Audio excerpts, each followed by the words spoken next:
Marimbula. A little talk about rescue remedy and the use in travel.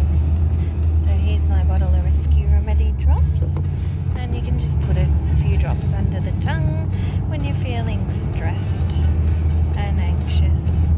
I was feeling a bit restless from the travel, and so I decided to take a couple of drops as I had it in my bag, and it takes the edge off. It's particularly good if you're having long flights that are stressful, perhaps it's been delayed,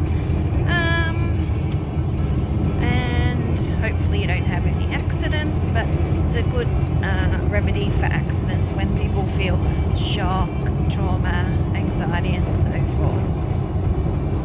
Rescue remedy is a must for every first aid kit, and that's whether it's for travel